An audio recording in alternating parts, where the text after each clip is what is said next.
Let's look closely at a few tricky situations you'll come across when checking for subject-verb agreement. Collective nouns can sometimes fool us into thinking they are plural when in fact they're singular. Collective nouns are nouns that define a singular individual group of objects like staff, audience, team, family, committee, and group.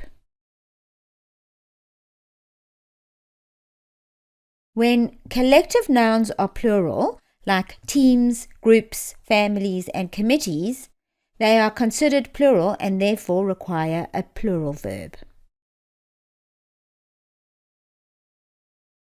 It is generally agreed that the indefinite pronouns anyone, everyone, everybody, someone, no one, and nobody are always singular, even though they sound like they are referring to a lot of people.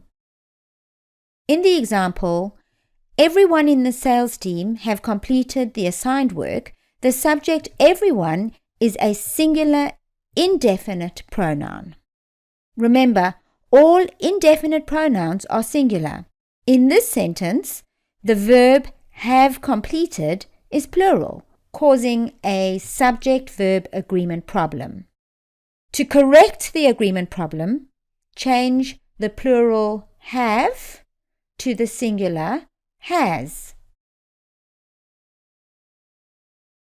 The pronouns neither and either are singular and require singular verbs, even though they seem to be referring to two things. Take this example. Neither of the two employees is working overtime this evening.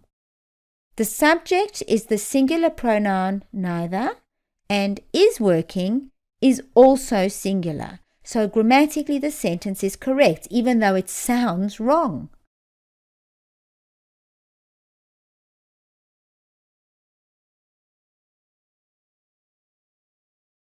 When the subject of the sentence is composed of two nouns connected by the word and, you need to use the plural verb. In this example, and signifies there are two people attending the conference, the CEO and the general manager.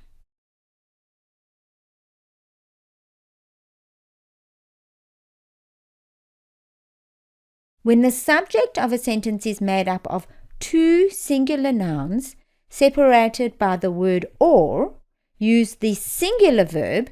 Because you've used the word or, there is only one person attending the conference.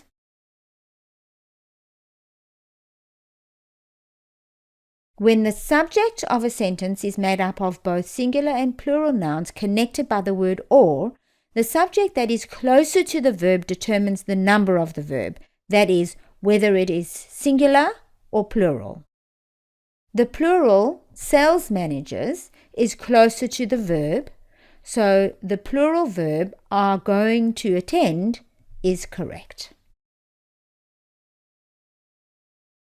If we switch the two nouns, the noun closer to the verb would now be singular, and therefore the correct verb would be is going to attend. Institutions are considered to be singular regardless of their ending. In the sentence, Verne Ordman Associates is a leading provider of business writing e-learning courses.